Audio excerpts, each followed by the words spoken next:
It's Tuesday afternoon at 4 p.m. in Switzerland. It's Space Café WebTalk time. Our Space Café WebTalk 33 minutes with Dr. Bhavya Lal will begin soon. Thank you for joining us for this very informative and definitely very inspiring talk about China's commercial space sector in a review. As always, we appreciate your participation and your ongoing feedback.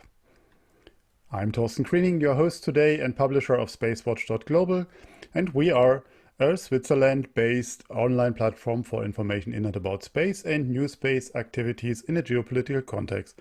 I know many of you are already familiar with our website, our bi-weekly and daily newsletters, and the Space Café podcast. This morning, we released episode 12 featuring Chris Lee and on all major podcast platforms. And just to remind you, Chris was a chief scientist at the UK Space Agency and a wealth of space history. So it's worth listening if you like space, of course. We also opened our fan shop online where you can support us actively and become a space watcher. So edition 1, for instance, like that, with these cool mugs, has cool mugs, masks, and awesome t-shirts for you, your friends, and the ones you love. Your support is needed to keep our independent journalism and our website alive, of course. If you've missed any of our previous web talks, we have an archive available on our webpage in the events section and on YouTube. We host our Space Café web talks live on a weekly basis, and it's already the 27th edition. I hope you mark Tuesdays at the same time in your calendars. Today, I'm very honored to be joined by a good friend and one of the very quiet, shy, but fascinating people in our industry. I'm talking about you, Dr. Bhavya Lal. Welcome to my show. And Bhavya leads, and that's now very difficult to read, but I try to read out your bio.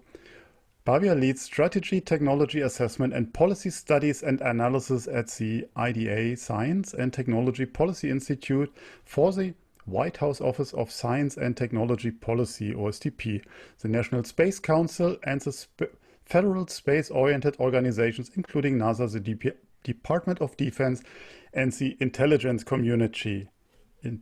She has applied her experience in engineering systems and innovation theory and practice to topics in space, with recent projects on commercial activities in low Earth orbit and deep space, on-orbit servicing, assembly and manufacturing, small satellites, human exploration, space nuclear power, space exploration, and space science. She has published over 50 papers in peer-reviewed journals and conference proceedings. Her work is routinely covered by technical and mainstream press outlets. She holds a bachelor and a master degrees in nuclear engineering from the MIT, a second master's from the MIT's Technology and Policy program, and a PhD in public policy and public administration from the George Washington University. She is a member of both the Nuclear Engineering and the Public Policy and Public Administration Honor Societies. I skipped so many chapters in your bios, but I can tell you every single station is super impressive, but it will burst our 33 minutes. With that, I'm very proud to welcome you, Bhavya, in my show. Let's kick that off here. You and your team conducted a study on China's commercial space development recently. Can you give us an overview? What does it mean, commercial space in China, to kick that off? Thank you, Torsten. It's a privilege to be on the Space Café Web Talk. I've watched so many episodes and I'm just so honored that you invited me to join you. But before I even answer your question, can I just say how struck I am by that 33-minute format? Fun fact, and I mean, I bet all your nerdy viewers know this already. In the pilot episode of the TV show Battlestar Galactica, the Cylons, the bad guys, attack the human ships every 33 minutes. So I'm just wondering if there's a meaning to your 33-minute format. Maybe you will tell us one of these days. So moving on to your question, as you said, we conducted a study on commercial space in China. Shout out to my co-authors, Irina Liu, Evan Ling, Tom Colvin, Keith Train, and Shirley Han. It was a fabulous project. And as you said, one of the hardest things we had to do was to answer this question. What does it mean to be a commercial company in China?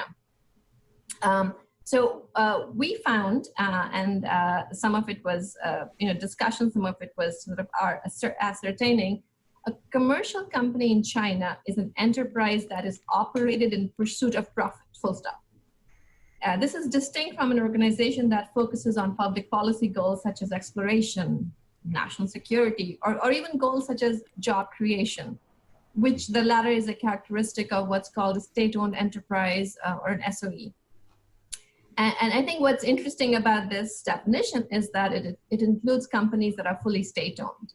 So an example would be X-Space, which is a wholly owned subsidiary of CASIC, or the China Aerospace Science and Industry Corporation, which is a state-owned company. However, X-Space demonstrates some level of autonomy from CASIC. So for example, this past April, X-Space auctioned a rocket for $5.6 million in a live-streamed auction hosted by an e-commerce platform, Taobao. No state-owned company could pull something like that off. In fact, called the Chinese Academy of Launch Vehicles Technology did try to do that, and they were not as successful. Mm-hmm. Now, of course, this is very different from what a commercial company in the West is, where ownership and who takes risk is a major differentiator between a commercial and non-commercial company, which actually points to the very key differences between a Chinese economy and systems and those of the West. In fact, I would go so far as to say that in order to understand China, you really have to spend time in China, as our team did. It's very difficult to write intelligently about China without spending time in the country. Okay. So based on your study, what are the areas China goes, or where China goes commercial? So is it just launchers, is GNSS, so as we know from Baidu, but it's not commercial then, SATCOMs? And what are they aiming for? I mean, of course, beside money. Yes. So in our study, we identified about 80 companies in China, and actually the studies started, it's this thing that's moving so fast, it's getting data, there's probably 100 or more now. And they really cover the waterfront of space activities. Of the companies that we looked at, more than half were either satellite manufacturing or launch. But we also saw companies in remote sensing operations, communications, ground stations, downstream analytics, lots of companies sort of entering the field of downstream analytics, because really all you need for that is a computer, right? In fact, there was one of my favorite ones was one that was looking at asteroid mining. I mean, obviously, very, very, very, very, very far away, but especially for a small commercial startup. But it's still interesting to kind of see the interest. And actually, since our study ended, we have seen more growth in launching broadband internet satellites, similar to Starlink in the United States. We didn't see much of that during the course of our study. At the time, the communication companies we're focusing more on IoT, Internet of Things kind of technology. But as I said earlier, they're all aiming, as you would expect a commercial company, to making money. And very few, hardly any of them have any revenues. But if you read the news media, you will know that they are raising funds like gangbusters. Our best count of investment was between $600 to $900 million in the time frame 2014 to 2018, but most of that investment was made in the last 2 years. Since then, my sense is that there's probably another $1 billion that have gone into the commercial space sector in China. And is that Chinese money, what is invested in the Chinese industry, or is it foreign money there? Can I, as a foreigner, invest in China at all? I think it depends on the rules of your country. My sense is, or at least during the time for the time we did our study, most of that money was Chinese, Chinese venture, Chinese angel, Chinese friends and family, but also Chinese government. And sometimes it's hard to tell, even if money is coming from what seems to be a private source, if it's private or if it's if it's government. Some of those things are just really hard to discern. There's a lot of information, there's a lot of data, but between sort of the mismatch in how data is provided and the language issue, it's always hard to really tell what's going on. But my sense is that the Chinese will take international funds, and they have. having the unique chance to have you and your super brain now in my show, let's take a broader view. The space race is on, as Daniel Porras and his team at UniDear pointed out, or I think half a year ago. The remaining ones in the race are US and China. So how would you describe the race about the space-based broadband? So did Elon already made it, or do we see China here also raising? I mean, you pointed out in that direction, but what does it mean concrete? Do we really see China here as a second partner or a third one if we count our Kuiper's project with it as well? Sure. So starting with what we saw in our study, of the 20 or so Chinese companies that we found that are engaging in sat communications, fewer than half a dozen, 6 or so, had proposed constellations. And of those, more of them are focusing on, as I said earlier, narrowband communication, targeting IoT kind of markets. Yeah. So example, Linkshore, Galaxy Space. Of course, state-owned enterprises such as Kasich and Kask have the deeper pockets needed to launch the broadband satellite constellations, which are obviously more expensive. And just yesterday, I don't know if you followed the news, we heard about an announcement of a constellation with almost 13,000 satellites. So there is growing interest in having broadband constellations. But based on what we saw, our focus was commercial companies, the non-SOEs. All of these companies are very early stage, still in the R&D phase, and do not have much in the way of hardware to launch.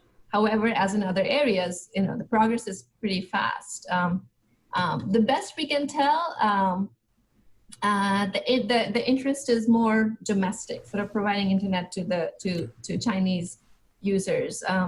However, just like the Chinese have done in other areas, such as high-speed rail, it will not be a stretch of the imagination that once the bugs in the system have been worked out domestically, the Chinese will begin to market services internationally, starting potentially with the Belt and Road countries.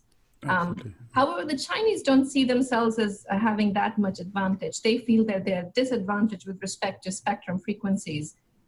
They feel that American companies have taken the high-value Ku and Ka bands, and the Chinese are left with the lesser value bands. But those things are all debatable. To your point about the comparison with SpaceX, so it is absolutely correct. SpaceX is farther ahead than any other constellation in the world. And not only because they've launched more than 700 satellites and they're working on ground station and receivers, but also because they have both private and government funding lined up. SpaceX will likely be eligible for government subsidies when they're trying to sell services in rural American markets. And they already have contracts with the military to test their systems, which is in a way an investment in its development. And as you pointed out, SpaceX isn't the only game in town. Amazon's Kuiper is making moves, and OneWeb, which has come back from bankruptcy, both of which are relatively well funded. Of course, the whole thing, it isn't just a matter of having the services and the low latencies required for space-based broadband. It's also, are there customers? I think it would be reasonable to say that, SpaceX has pulled farther ahead than any other company in the world, including Chinese ones. But, never to scan the Chinese will. And I guess the last point I wanted to make on this question is the real issue here may not be markets, but orbital congestion. If many of these satellites want to be in the same neighborhood. So, SpaceX is talking about 12,000 satellites. The Chinese companies talking about the same sorts of levels, same as Kuiper, and so forth. So lots of questions there. Absolutely. I mean, that's a great point you raised with the commercialization, the issue of SSA, STM, or space situational awareness, space traffic management, are more and more important. So how does China deal with those topics? Is this an issue? I know that it goes further down the road from the commercial study you have done, but I think that's part of your general research. So where's China on the SSA side? Just starting with the commercial piece, unlike the United States, where there's so many outstanding commercial companies that are providing SSA hardware, software, and services, in China, it is going to remain, at least for the moment, for the near term, a national security oriented domain and very much owned by the government. In a different report we wrote on global trends in SSA and SDM, and that report is public as well, and we can get you the link. We know very little about China's capabilities in the area. We know, for example, that the Purple Mountain Observatory is operating telescopes in at least 4 locations. I mean, China does recognize, as does the rest of the world, that there's a dearth of sensor data. And this is actually the interesting part, that they're beginning to collaborate with other countries around the world. So they have sensors in New Zealand and Spain and Mexico, South Africa, Chile, and other countries we don't even know about. And the partnerships China is developing are not just bilateral. So there's an organization through its app, I think it's called APSCO, Asia Pacific Space Cooperation Organization. Through it, they are leading this sensor system called APOSOS, the Asia Pacific Ground-Based Optical Space Objects Observation System. APOSOS is much more fun to say. And actually, when we first learned about this, we would just say applesauce, which was a little bit more fun. Anyway, the goal of APOSOS is to build a network of optical observation facilities around the world. So I think China is very aware of the need for high quality SSA, obviously for orbital debris, knowing about, the location of objects, but also, national security interests. Great. I mean, I'm quite sure that in the upcoming space talks, Moriba's Vox Populi, we will dig into that much further. And as we all know Moriba very well, he will dig to the ground. So, I mean, you mentioned it earlier, and maybe it's not a commercial topic right now, but let's briefly talk about China, the moon, and space resources. What is Chinese vision on that? I mean, we see Artemis Accords, Artemis partnerships now around the world. Italy just signed up as the first European country. So what about China? I mean, of course, I'm not asking if China signed up for Artemis already. I think it's more about their own station and their deal with space resources. Any observation on that end? Sure. So as you noted, we didn't look at government activities as part of our commercial space report in China, but my colleague Tom Colvin is leading a paper on examining credible Chinese government plans in space. So, and I'm collaborating with him, so I can address the question somewhat.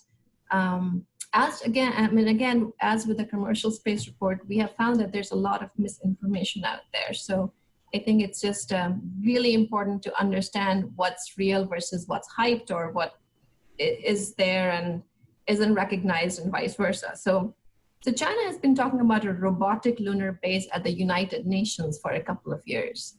And if you read some of those documents, they talk about, China's desire to conduct lunar environment and resource prospecting, lunar-based observation, in situ resource utilization, and to support human space missions. So there's a lot of talk in official documents about plans. They have started to discuss a crewed lunar base. Note, nobody should use the word manned, public service here. It's a crewed lunar base as a follow-on to the robotic base. And to the best of our understanding of Chinese official documents, this would not happen until about 2030. As you know, they have already flown a prototype of their new crewed capsule that would be used to take people into deep space. This is something like the American Orion, and their future Chang'e missions 7 and 8, which they do hope to fly before 2030. And there are obviously ISRU resource extraction implications there. We've tried to do some digging. We haven't yet seen any approved designs or concepts for the lunar bases. And again, all of our work is unclassified, open source. So it seems that they are in very early stages of concept development. You read about all these claims that China is planning to harvest helium-3 for fusion reactors, and they're beginning construction of massive solar, space solar power satellites. those seem to be based on the thinnest of sources, university professors or one of the Chinese Academy members talking. We don't really see that in any official documents where you can be sure that they're reliable or if funds have been assigned. In fact, a recent book by Brian Harvey makes the very good point that China wants to use space and China wants to be recognized as a space power, but it really isn't pursuing fantastical goals, for example, establishing an off-world economy. I think we just need to be very sane about understanding where the Chinese are going.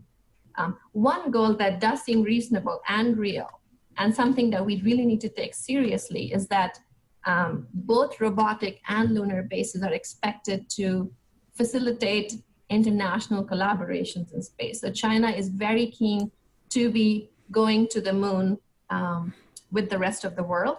Very similar goals to what the United States has. Anyway, we talk about these and other deep space activities in our upcoming paper, and I hope you have a chance to read it. Absolutely. No, we are very keen to see that.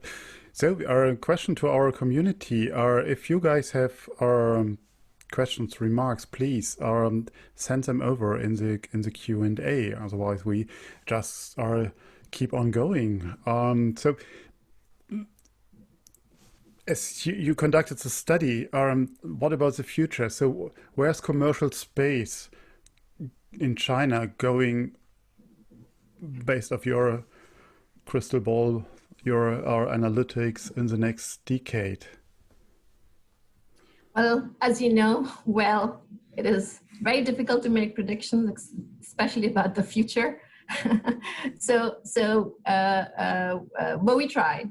That was our intent. And the way we did that was we looked at what we are seeing on the ground today, and we tried to, as you know, from our report, we spent time in China talking to these companies, talking to China watchers, especially in China, in Europe, and places which we believed would understand the Chinese progress and systems well. So our sense was that while China's emerging commercial companies are in an embryonic stage for sure, and many of them appear to be struggling, of the 80 or so we saw, there was only a handful that you would say are far enough along. But these are slowly gaining their footing. And our sense is that in the course of the next decade, these companies would enjoy substantial growth, especially if small satellites become much more prevalent. But the other important point is it isn't anything about this group of companies that is of concern. I mean, they have already shown that they are that scrappy startup hustle. They have the talent, they have the technologies whether they're imported in any way or homegrown, and funding. So that is not in question. They are going to be able to develop globally competitive products and services in the next decade or so. Their future actually depends on external factors. So what do I mean by that? The first one is Chinese government policies. The extent to which the government encourages these companies, provides them with a good regulatory framework that's understandable and not too bureaucratic, because that will affect their ability to compete for domestic and regional space markets. As I said earlier, most of these companies are still looking for domestic business, not international. Most of them, and although some like land space have contracts with I think UK and Italian customer. The second external factor that will affect the growth of the sector is just growth in the space sector itself. So, for example, if the growth of the demand for interconnected IoT devices or broadband internet increases, that would basically rising tides raise all ships. Or even if there's upstream development such as use of 3D printing to reduce the cost of developing, manufacturing the satellites and the launch subsystems. That could improve China's competitiveness in the space sector. And last but not least, and this may be one of the most important factors, is that in the willingness of international entities to trade with China which is limited, at least for the moment, by China's brand image and other factors that affect the perception that Chinese goods are of lower quality or that they are fronts for the government. So those are the three factors that we felt would affect where companies are going in the next 10 or so years. That's interesting. So while doing this study on China, what about China surprised you the most? I mean, have you been there to conduct the study in person? I mean, that was in a previous life, of course, but you have been there talking to the people personally. Yes. So the team, we made multiple trips to China. We attended Chinese conferences. We visited companies. We visited universities. We visited legal experts. And there's absolutely no substitute to learning about China by being in China. With respect to your question, what surprised me the most, I think there is this perception that there is no entrepreneurialism in China, that the United States and the West in general has that edge. I would say we didn't find that to be the case at all. And I really hope that doesn't lull us into a sense of complacency. We got the goods. All they do is copy and are behind us. I think we should probably get rid of that assumption. As I said earlier, they have the spirit, the talent, the technologies, the funding. And while, there's a little bit of weaknesses on the business side, their VC is a little, it has a lower time horizon. Their VC is not as involved in management, that sort of thing that you see in the United States. So for me, that was a surprise, and it goes against prevailing wisdom. With respect to other surprises, I guess Chinese food in Beijing tastes far, far better than Chinese food in Washington, D.C. And actually, I think this I would like this to be one of my sort of foot-stomped points in this discussion. If you want to understand a culture or people, there really is no substitute to spending time and learning in situ. So all these reports you see about China, I would trust those where the authors spend some time in China more than others. There's just no substitute to that in deeper understanding that would come from, talking and meeting. So great. I would say those are the things that surprised me the most. Great. Let's take a few questions from the audience, and the first two are from Jacqueline. What were the key findings on your study on commercial space in China? That's the first one. I think you answered that. And do you think that coming with a Western mind and a Western view, it is possible to get a balanced, comprehensive, you know what I mean, of the Chinese commercial space sector? Can you take those two? Sure. So on the first question, yes, I did answer. I think the two things that maybe I didn't talk about, and we don't have them. How much time do we have, Torsten? I think another 4 minutes, something like that. Okay. So I'll be quick on the first one. I think one thing we did learn that I didn't have a chance to talk about is what are some of the strengths and the weaknesses of commercial space in sector in China. And there is a lot of government support, both from the perspective of policy, but also from the perspective of upfront funding. And by that, what I mean is not funding from the from the central government. In fact, one of the things we found is that there's hardly any of that. The upfront funding is coming from the provinces and from the districts. And these are entities, local governments that want to attract these companies to their regions. And it's sort of the same sort of sense that we see in the United States, that these are space-based jobs are going to grow the economy. They're high-paying jobs, and that's the sense there as well.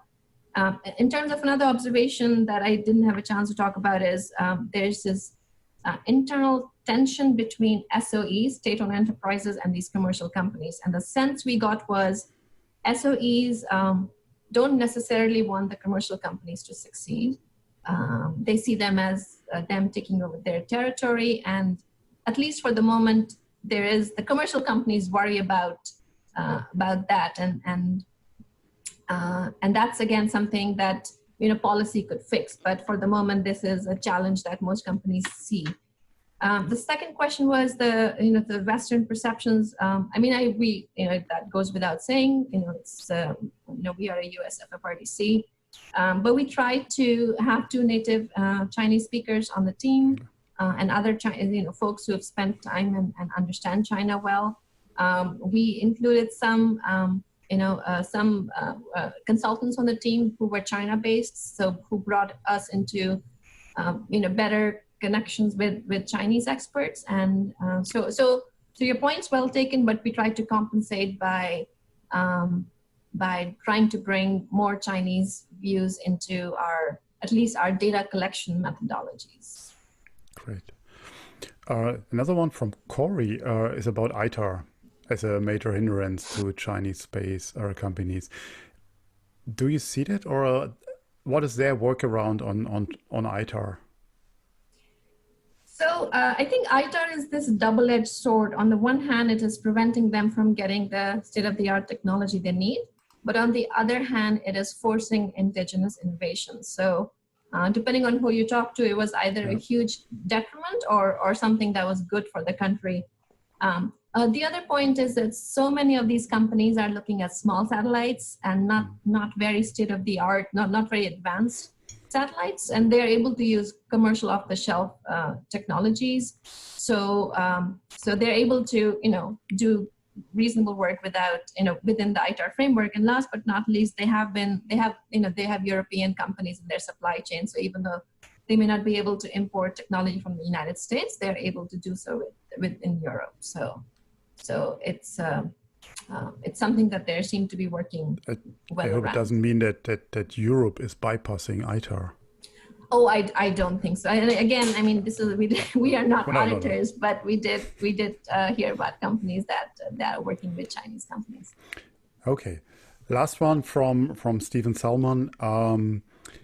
Have there been discussion about joint space project stations between the West and China? And I'm wondering how soon we may see cooperation in space, much as we have seen the West and Russia do now, which seems almost impossible during the old Cold War. So any thoughts, any ideas on that? To the best of our knowledge, we're not aware of any efforts trying to have a collaborative space station. If I had to imagine the future, I don't see that happening. Having said that, we are all signatories to all these international treaties. So the Liability Convention, the Astronaut Rescue Convention, and I'm sure that if there needs to collaborate to save an astronaut's life, for example, I don't see that would be an issue. And there's so many other areas for all of the countries in the world to collaborate. Whether it's SSA, sensors and that sort of thing. I see collaborations happening, but maybe not on a human space station. Okay, great. Thank you so much, Bhavya, for your insight. But I'm afraid we have to come to an end. I told you 33 minutes are going like a snapshot, so especially when you have fun. So, we will continue these talks on future Space Café web talks and in our magazines. So China will be always an area where we have an eye on. And I just want to remind that we have Blaine Corcio, who writes an almost a quarterly column on what's going on in China, and that can be read on SpaceWatch.Global. So thank you, Blaine, for doing so. And now we should see, yes, in the light of our partnership with the Moon Dialogues, I'm pleased to announce that the next session is this Thursday on the 1st of October about the sustainable lunar surface infrastructure. And if you have seen the last one, it was pretty cool and pretty intense discussion about the topics. And also we made this announcement of a new series of our Space Café, Moriba's Vox Populi, and conversation Professor Moriba Jar will have with very high-level people on space environmentalism and on space security.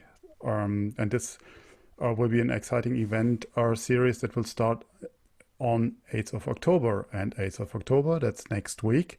That is a World Space Week, just to remind all of you. So, but more to come. Watch the space.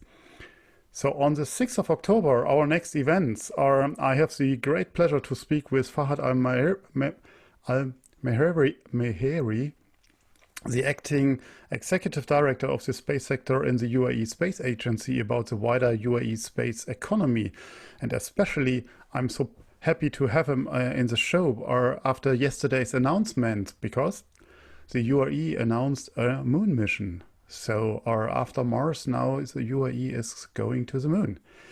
On the 13th of October, I will talk with Juan de Dalmau, the president of the ISU, and that's for me as an ISU alumni a great pleasure to talk to the current president. And as an announcement, on the 20th of October, I'm looking forward talking to Professor Ram Jakku, the acting director at the McGill University in Canada, on space law topics and, of course, the Millermos project. All the events are online on Eventbrite, and as always, we would like to hear your feedback, so please check in with us on Twitter, on Facebook, or LinkedIn. Don't forget, and of course on our website, if this website is going. Don't forget to sign up to our daily or bi-weekly newsletters, and if you like to treat yourself with something special, become a Space Watcher today. Your support will help us to continue our independent journalism for the news and these web talks. Take your credit card and visit our fan shop at shop.SpaceWatch.Global. Thank you all very much for your interest today, and thank you especially, Bhavya, for this exciting talk and being my guest.